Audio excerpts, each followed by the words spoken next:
Ayushman Khurana versus राजकुमार राव। आखिर किस में है कितना टैलेंट और कौन है किस पर भारी, क्योंकि आज हम करने वाले हैं दोनों की last 15 hits and flop movies का कंपैरिजन। दो ऐसे एक्टर जिनमें टैलेंट है भरमार, लेकिन फिर भी कौन है सबसे ज्यादा बेस्ट, आइए देखते हैं। तो सबसे पहले आयुष्मान खुराना लेकर आते हैं अपनी 15वीं मूवी दम लगा के हैसा। एक कम पढ़ा लिखा लड़का होता है, प्रेम संकोच के साथ एक शिक्षित लेकिन अधिक वजन वाली लड़की संध्या से शादी करता है। शुरुआत में इनका रिश्ता कई उतार चढ़ाव से गुजरता है, जिसे देखने में ऑडियंस का काफी मजा आता है और थिएटर में भी मूवी काफी अच्छा परफॉर्म करती है, क्योंकि मात्र 15 करोड़ के बजट में बनकर कमाती है 70 करोड़ और बन जाती है एक सुपरहिट मूवी। तो वहीं दूसरी तरफ राजकुमार राव भी लेकर आते हैं अपनी 15वीं मूवी 5 वेडिंग्स। लाते हैं एक रोमांटिक कॉमेडी फिल्म जिसमें राजकुमार का बेहतरीन अंदाज लोगों को काफी पसंद आया था, लेकिन फिर भी मूवी बॉक्स ऑफिस पर फीकी सी लगती है, क्योंकि 20 करोड़ के बजट में बनकर मूवी कमाती है सिर्फ 5 करोड़ और बन जाती है एक बड़ी डिसास्टर मूवी। तो यहाँ एक पॉइंट ले जाते हैं आयुष्मान खुराना, क्योंकि उन्होंने दी है एक सुपरहिट मूवी। और फिर आयुष्मान खुराना लाते हैं अपनी 14वीं मूवी मेरी प्यारी बिंदु, एक रोमांटिक कॉमेडी फिल्म जिसमें मलिक और बिशन एक दूसरे से बेहद प्यार करते हैं, लेकिन बिशन को पता चलता है कि वह एक भयानक बीमारी से पीड़ित है, लेकिन वह मलिक से छुपाती है क्योंकि वह अपने पिता के साथ मुश्किलों का सामना कर रहा है। लेकिन ये मूवी इतनी भी खास नहीं लगती, जिसकी वजह से 25 करोड़ के बजट में बनकर कमाती है सिर्फ 16 करोड़ और बन जाती है एक डिसास्टर मूवी। तो वहीं राजकुमार राव भी लाते हैं अपनी 14वीं मूवी एक लड़की को देखा तो ऐसा लगा। मूवी में स्वीटी चौधरी अपने माता पिता से अपने प्रेम संबंध को छिपाती है, हालांकि जब उसका परिवार एक लेखक से उसकी शादी तय करता है और तब वह मुश्किल में पड़ जाती है, जिसे देखने में मजा तो आता है। इस मूवी को बनाया जाता है 35 करोड़ के बजट में, लेकिन कमा पाती है सिर्फ 40 करोड़ और बन जाती है एक फ्लॉप मूवी। तो यहाँ एक पॉइंट ले जाते हैं राजकुमार राव, क्योंकि उन्होंने खाया है कम लॉस। लेकिन फिर तभी आयुष्मान खुराना की आती है 13वीं मूवी बरेली की बर्फी। एक लेखक की किताब पढ़ने के बाद बिट्टी उससे मिलना चाहती है। जल्द ही वह किताब के प्रकाशक चिराग से मिलती है, जिसे बिट्टी से प्यार हो जाता है और कहानी नए ट्विस्ट से भर जाती है। इस मूवी को 20 करोड़ के बजट में बनाया जाता है और मूवी कमाती है 60 करोड़ और बन जाती है एक हिट मूवी की। तभी राजकुमार राव की भी आती है 13वीं मूवी जजमेंटल है क्या, एक कॉमेडी थ्रिलर मूवी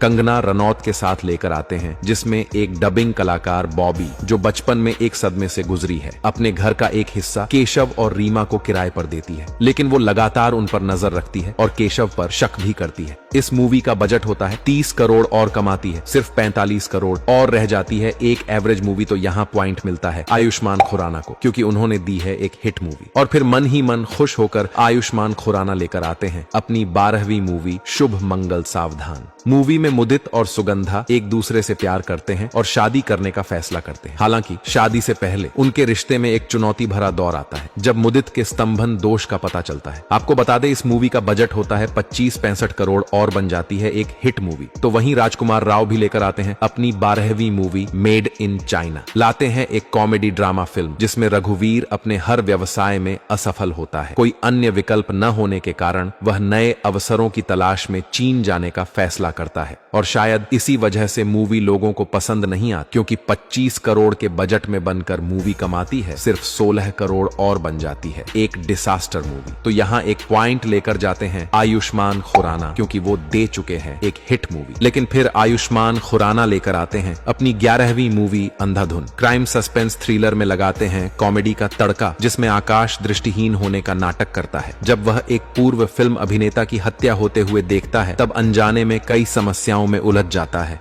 जिसकी स्टोरी इतनी दमदार है कि ऑडियंस का दिल जीत लेती है, जिसकी वजह से 35 करोड़ के बजट में बनकर मूवी कमा डालती है 460 करोड़ और बन जाती है एक बड़ी ब्लॉकबस्टर मूवी। तो वहीं राजकुमार राव भी लेकर आते हैं अपनी 11वीं मूवी शिमला मिर्ची, और जैसा नाम ठीक वैसा ही काम, जो दिखाता है कि मूवी की कहानी कितनी जरूरी होती है, क्योंकि इस मूवी को बनाया जाता है 15 करोड़ के बजट में, लेकिन मूवी कमाती है 2 करोड़ और बन जाती है महा डिसास्टर मूवी। तो यहाँ एक पॉइंट ले जाते हैं आयुष्मान खुराना, क्योंकि उन्होंने दी है सबसे बड़ी ब्लॉकबस्टर मूवी की। तभी फिर आयुष्मान खुराना की आती है 10वीं मूवी बधाई हो, एक कॉमेडी ड्रामा जिसमें एक 25 वर्षीय युवक नकुल यह जानकर चौंक जाता है कि उसकी मां गर्भवती है। इस खबर के कारण उसकी प्रेमिका रिणी के साथ उसका रिश्ता बहुत खतरे में पड़ जाता है।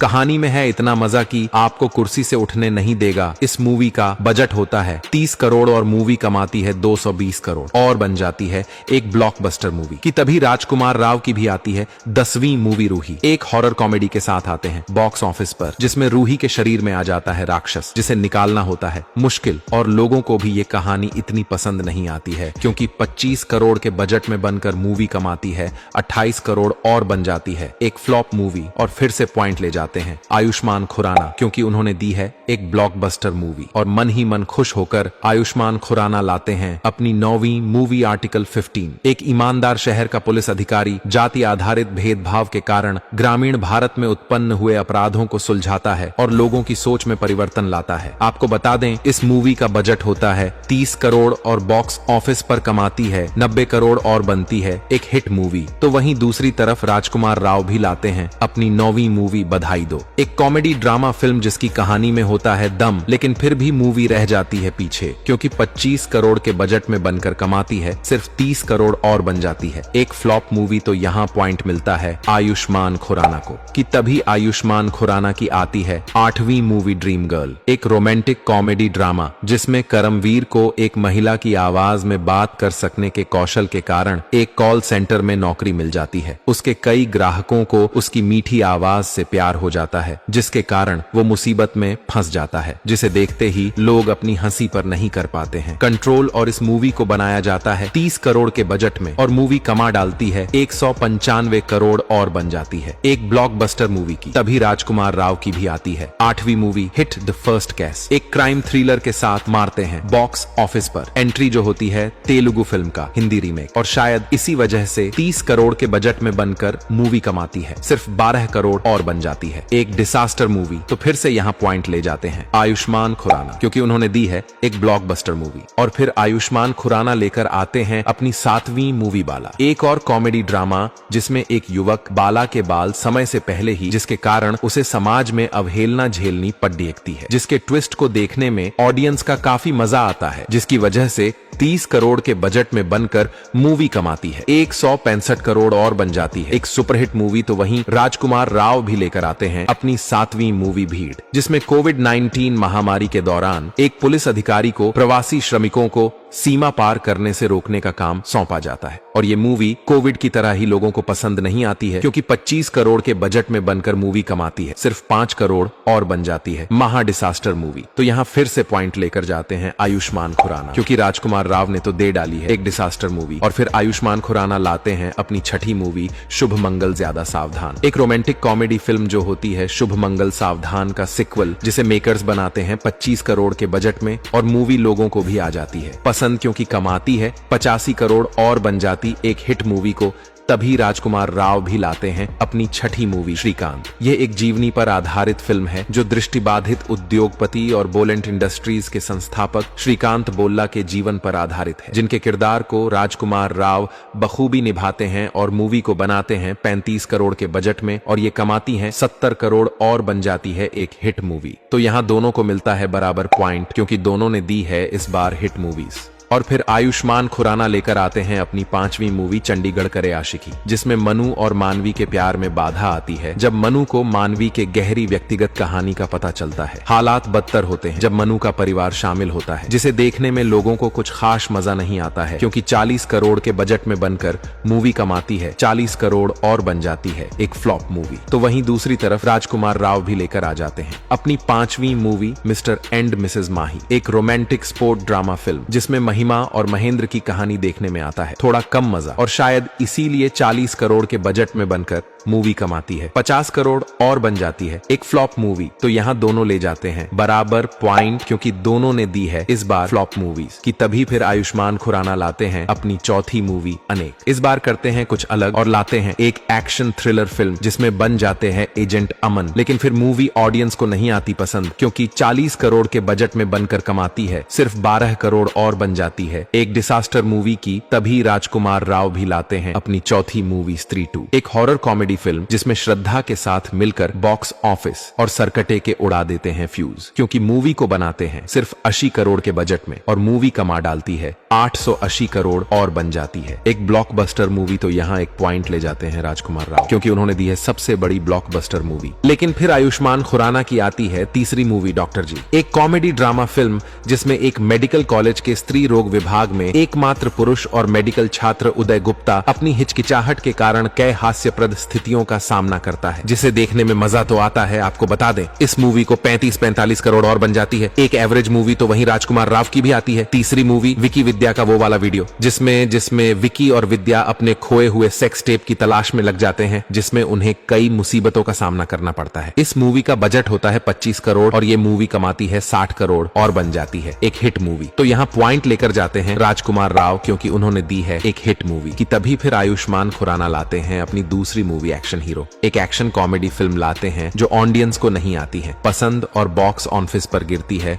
औंधे मुंह, क्योंकि 45 करोड़ के बजट में बनकर मूवी कमाती है सिर्फ 20 करोड़ और बन जाती है एक डिसास्टर मूवी की। तभी राजकुमार राव भी लाते हैं अपनी दूसरी मूवी भूल चुक माफ, एक कॉमेडी ड्रामा फिल्म जिसमें राजकुमार राव, वामिका गब्बी मुख्य भूमिकाओं में हैं। ये फिल्म आपको हंसाने की कोशिश तो करती है, लेकिन फिर भी लगती है थोड़ी अधूरी। आपको बता दें इस मूवी का बजट होता है 50 करोड़ और कमाती है 90 करोड़ और बन जाती है एक हिट मूवी। तो यहाँ पॉइंट ले जाते हैं राजकुमार राव, क्योंकि आयुष्मान खुराना ने तो दे डाली है एक डिसास्टर मूवी। और फिर आयुष्मान खुराना लेकर आते हैं अपनी पहली मूवी ड्रीम गर्ल 2, एक कॉमेडी ड्रामा फिल्म बनाते हैं अपनी मूवी ड्रीम गर्ल का सिक्वल, जिसमें पहले की तरह ही होती है भरपूर कॉमेडी। और आपको बता दे इस मूवी का बजट होता है 35 करोड़ और ये मूवी कमाती है 145 करोड़ और बन जाती है एक सुपर हिट मूवी। तो वहीं दूसरी तरफ राजकुमार राव भी लेकर आते हैं अपनी पहली मूवी मालिक, लाते हैं एक एक्शन थ्रिलर फिल्म और सोचते हैं कि इस बार तोड़ूंगा बॉक्स ऑफिस के रिकॉर्ड। लेकिन मूवी गिरती है औंधे मुंह, क्योंकि 50 करोड़ के बजट में बनकर कमाती है सिर्फ 35 करोड़ और बन जाती है एक डिसास्टर मूवी।